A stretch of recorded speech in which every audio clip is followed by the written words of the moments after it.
going on, my G's them? You're like, alright, yeah. So, as you know, Mrs. Jones's birthday, and what we do for you guys is we do the... Sorry, mine's gone blank. Q&A. Yeah, we do a Q&A for you guys. So again, here it is, Mrs. Jones's Q&A. You're probably wondering, where's Mrs. Jones? I'm coming. She's coming, guys. She's just making herself look nice and fine.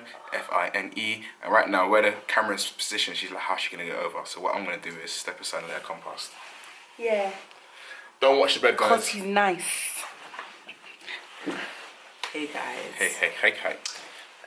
Sorry, you know me, last minute I was just getting my heart rate popping, you know. Ain't so she popping, today guys? we are in a hotel, yeah. Let me pull this out for my boobies out. And yeah, you don't want to comment down below saying your boobs were out, how dare you. Yeah, literally. They look a little bit more juicy than usual because I'm a suckling mother. Can you start telling them, yeah. Well, they do. I'm sure someone's gonna be like, your boobs are bigger, are you pregnant? No, I just gave birth. No word. But yeah, today we're doing a Q&A, guys. All of you that sent us questions on Snapchat, Instagram, y'all DM me, and the questions basically just led me to believe that the majority of you are freaks. I'm gonna title this Q&A, Y'all Let's saucy. Talk About Sex. Y'all saucy. Because I feel like all you guys wanted to know was about sex, which is quite strange. But you know, I'm a Go on, read your Bible. all together, biblically, marriagely, wifely, husbandly, Lee. You don't know. But yeah, so guys, if I look down, it's just because I'm looking at the questions. Let's get it going. First question: happy birthday, Mrs. Jones. What advice would you give someone if they think they choose the wrong degree in university and they are like 3 weeks in their degree? I'll let you do. If you want to stay in the same university, go and find out. Go and speak to your course director ASAP. See if you can transfer courses so it can be done as coherently and cohesive as possible. Use a 3 weeks. Yeah, you're 3 weeks in, so it's not too bad. You should be able to do it. Research just subjects you really want to study because you don't want to waste a year, especially if you're in the UK. $9 grand a year is no joke. Yeah, so research what it is you want to study. Exactly, and go and talk to your course director and do it ASAP. No dilly dally. My question is, of all the things people like wait till, you know, when you gave birth and said people were putting their negative experiences on you, this was on my Snapchat, has any of those warnings come to pass and made you understand those people better? Honestly, no. I guess everyone's experience is just different. But for me, like, mainly people were just going in about breastfeeding, and breastfeeding has been a dream for me. The only times that breastfeeding gets a little bit difficult is when I'm away from Nova, like now, and I have to express. I produce a lot of milk, which is really good, and I know some people struggle with breastfeeding and producing milk, and I'll be doing a video about that, a breastfeeding pregnancy aftercare video. Let me know down below if y'all want midday back. Get midday. Let's petitions get midday back, guys. Yeah. What else? No, like Nova's a dream, guys. She's literally everything I ask God for. She sleeps well. I don't have bags. I don't like. I'm good. Is it hard to balance motherhood and wifehood? Can be. Only because, like, sometimes, you know, you want a little moment to chill on your one baby's sleeping, and you might have to be like, oh, I need to quickly go and tidy up or cook. But more time, I understand that because Nova's a baby, she needs a lot of my time and time for me to nurture her. So when I do have moments to be a wife, I'm happy to be, because I want to nurture him. I love him. And from a father's perspective myself, so even when you're going out to work, obviously for me, I just want to get home as soon as I can to obviously spend time with both my girls, you know what I mean? But it can be tiring, especially if you've had an early start and come back maybe a bit later. But obviously with my job, there is a lot of flexibility around my timings and stuff like that. So when you come back, when I come back, I may have extra work to do. So what I was finding was I'll come back knowing I've got extra work to do, and then it just kind of just draw me away from spending time with baby. So what I try to do is spend time maybe going to a cafe or XYZ, doing what I need to take care of. Then obviously managing your time effectively, then you get more time to spend with your family. So, you know, but it's been amazing though. Yes. Is motherhood something you think a woman can prepare for? I guess if you want to prepare, I guess you could prepare balancing your time. I think because children are so unique to themselves, it depends on your child. I don't necessarily think you can prepare for it, but I feel like the way God made us as women, once you have your baby, you'll be prepared, if that makes sense. Yeah, definitely. You'll definitely adapt to your baby, your baby will adapt to you, and it will work cohesively. That's what I wanted to ask. When you first got saved, what things did you maintain and stay focused in your walk with Christ? And how did you stay away from old ungodly habits?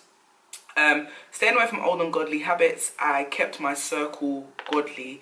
So I tried to make sure I formed relationships and friendships with those that fellowshipped with me. So now even like a lot of my friends are believers, and if they don't go to my ministry, they go to another ministry. But I try to keep the whole birds of a feather flock together, keep like-minded people around myself. When I first got saved, what things did I maintain and stay focused in? I worshipped a lot. When I couldn't pray, I worshipped. I think I've said this before. It's still something I try to do. My prayer place or my prayer closet is the bath. Like when I'm showering, I will be speaking in tongues. Like even if I don't know what I want to say to God, I'll just have my moment with God by speaking in tongues, and He knows what He's causing me to say in those tongues. Yeah, so that's the things that I'd say helped me maintain my walk: worship, talking in tongues, and keeping a godly circle. Can I just add something onto that? Sure, what's worked for me in that aspect. So from a man's perspective, so for myself, a lot of my guys obviously are in the world, are still in the world. Obviously got a lot of friends that are believers as well, don't get me wrong.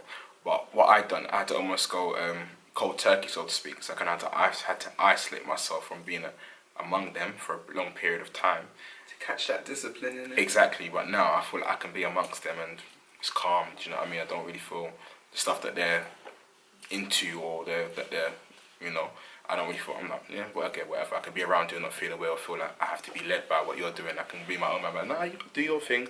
I know what I'm on, so, you know, it's all good. And I think what I found with a lot of my friends, they develop that respect now for me. They're like, yeah, no, obviously you rate what you do, what you're about. Not that I need them to rate it, but it's just nice to have, so to speak. Second thing to add on to what Mrs. said about praise and worship, yeah, basically music, obviously gospel music is basically prayer with rhythm, right? So, yeah, pray with that rhythm, baby. Amen. And that was from China and Rose. P.S. We love you guys. We love you too, China and Rose. What did you study in uni? I studied BA Social and Community Development. It's basically a mixture of social welfare, social work and social care. Do I use it today? Not at all, but God knows why I studied it. Firstly, I would like to say thank you. You have no idea how much your videos and positivity have helped me these past couple of weeks. I'm a new subby to your channel and I watched it all under a week. Hey girl!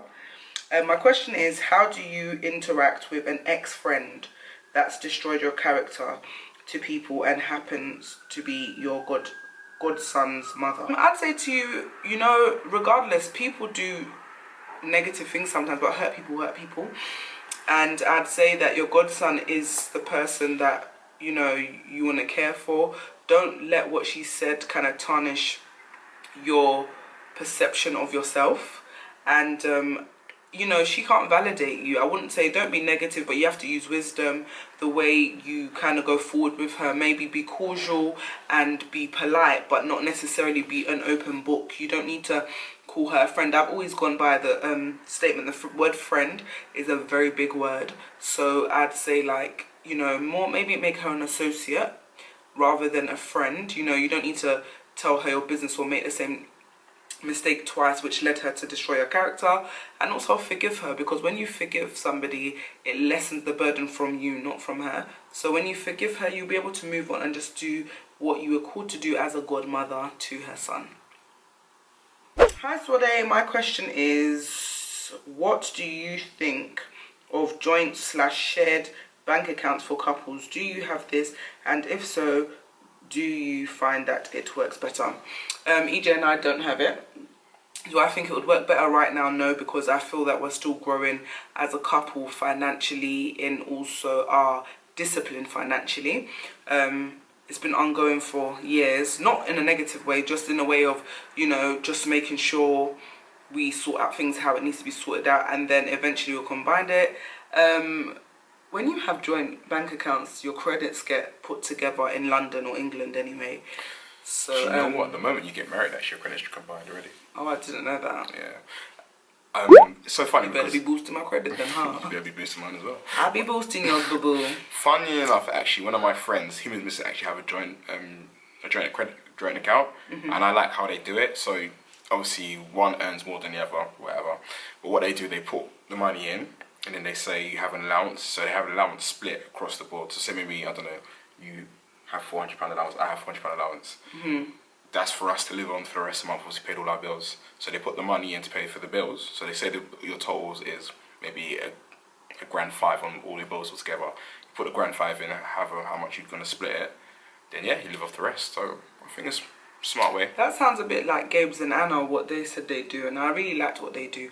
I think for me it's a bit different because I don't work a 9 to 5. So I'm an entrepreneur, so my salary is basically varying each month. So that's why it's a bit different from me and Mrs. Whereas I get it each month. Mrs. obviously it comes in. So yeah, some months are great, some are okay, and some are good, and some are not so good. But God's always providing for us, so I'm really thankful for that. Sorry guys, I'm checking myself out. You look cute. But yeah, so yeah, that's what I'd say. I'd say why not? I mean, if you both got discipline and you know how you want it to go, that's good. But for us right now, I think no, but maybe later. Here's what I have a question. How did you conquer the hardest moments in your 20s? The hardest moment in my 20s was prior to me being saved. I'm not going to go into it too much because I keep saying if you want to hear my testimony, you need to make sure EJ's testimony video gets 1,000 likes. Last time I think it's on like 800, sorry. 800? I left it on like 700 or something, yeah? Yeah, I think it's on like 800. So when it gets 1,000, I'll share it. But one of my hardest moments, I'd say, was overcoming sexual lust. I'm not going to go into it because y'all got to give it 1,000 likes. But when you do, I will definitely talk exactly about it in detail. Were you and EJ celibate, and how did you find your celibacy journey? As I said before, we were not virgins when we got married. We were not virgins when we met. We were heathens. But once I rededicated my life and once EJ got saved, we were celibate. Yeah, it took a lot of discipline, but again, if you want to know, you have to get 1,000 likes on his video so you can hear my testimony, because this talks about it, okay? Yeah, it's doable, guys. Like, if you're somebody that's very sexually active or sexually bound, trust me, God can loosen those shackles, and he can definitely renew your mind frame, renew the spirit that's keeping you bound, and he can definitely make you sanctified and pure in your mind as well as physically, and for both male and female. Yeah, prayer, mind over matter, speak it into existence, speak it into being, and you can overcome it. Persistence. That's it. That's what it is. Yeah, literally push, innit? Pray until something happens. So keep praying until that feeling changes, and celibacy is possible, trust me. Yeah, that's how bad you want it. Yeah. How do you know whether what you're doing is God's will for your life and not what you do or what you want to do? Because sometimes this is not what I want to do. So I know that when people reach out to me and they DM me heartfelt messages about how much our videos has changed their lives and how much it's made them have more security in themselves and more confidence, I know that that's godly, and also God's will is his word. So anything that is reflecting God's word, I know is God's will. If it comes naturally to me and if I pray about it and God continues to open doors and make me even more fruitful in that area, I believe that that's how I know personally that it's God's will. Doing hair, I tried to lock it off bare times and God just kept on allowing it to be a platform for me, but I realised that doing hair was a platform for me to minister to people and counsel while they're getting their hair done.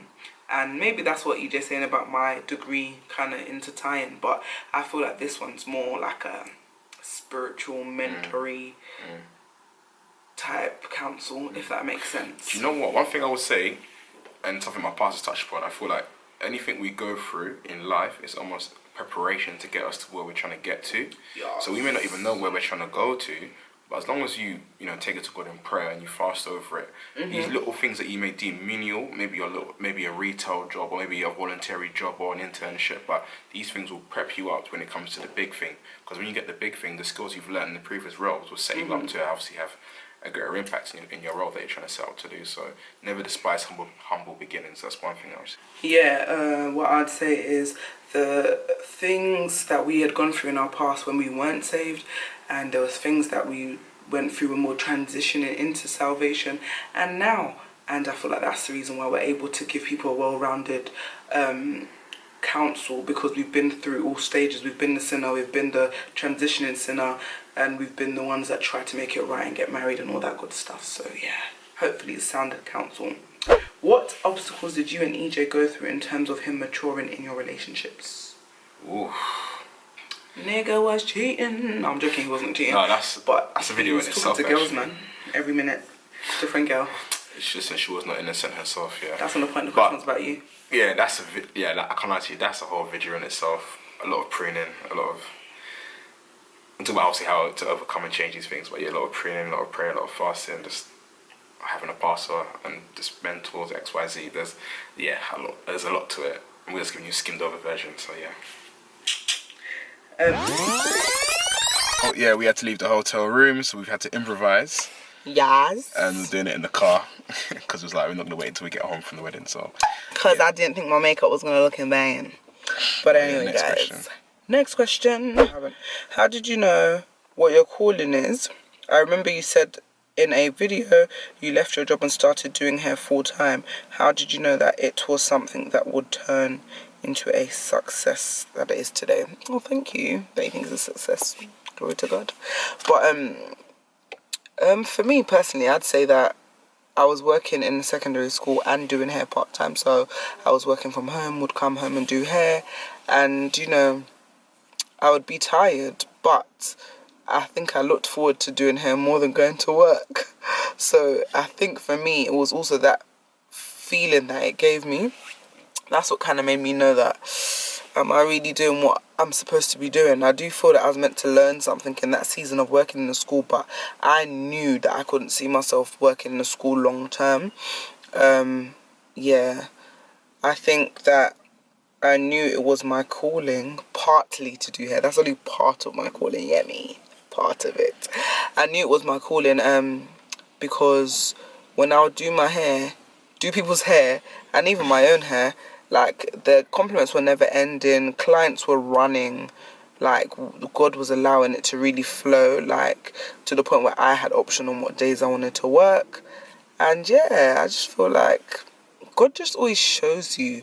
It sits well with you. It works for your favour when it's God's will for your life. And what was the last bit? How did you know that it was something that would turn into a success? Because God's word says that if I let him lead my footsteps, that he's going to bring me to prosper. He knows the things that are going to prosper me, the things that are going to prosper me even more than I can ever think. So I always thought, like, why would I do hair, like, for good? That's not, like, who does that? Everyone's a hairdresser. It's not that deep. But at the end of the day, God's prospering me because he knows why he's called me to do that. And as I said in the previous question, I think it's for ministry.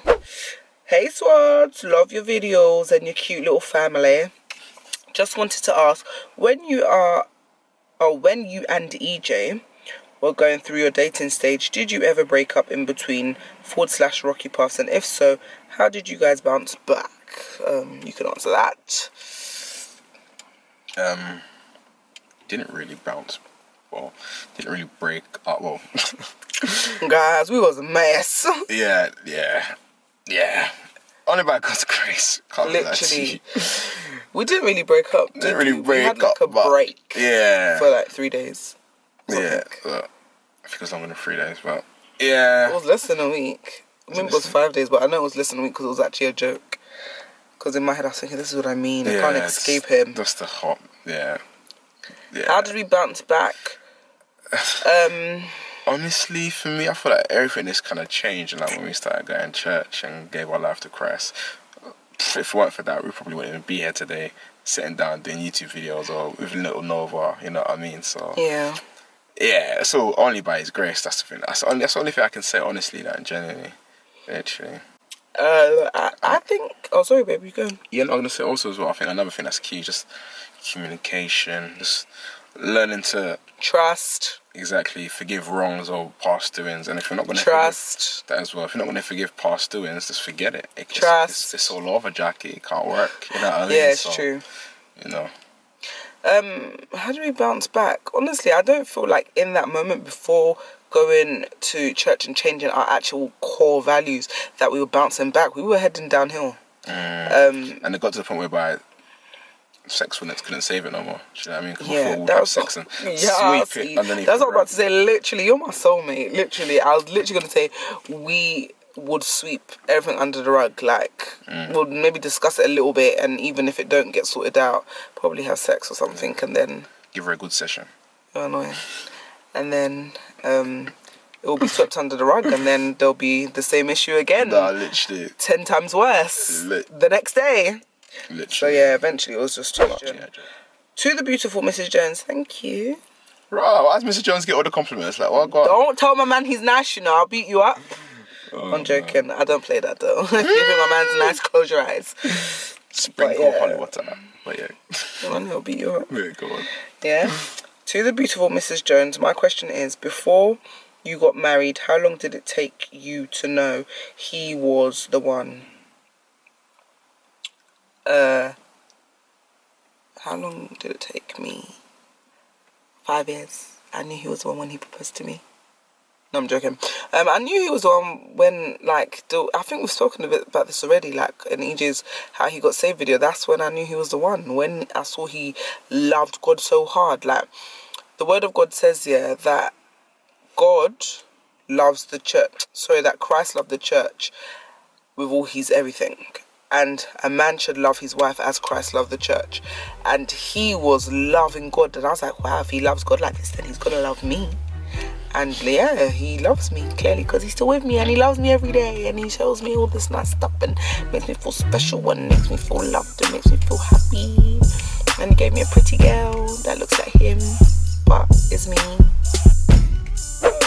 Did the sex change after you married?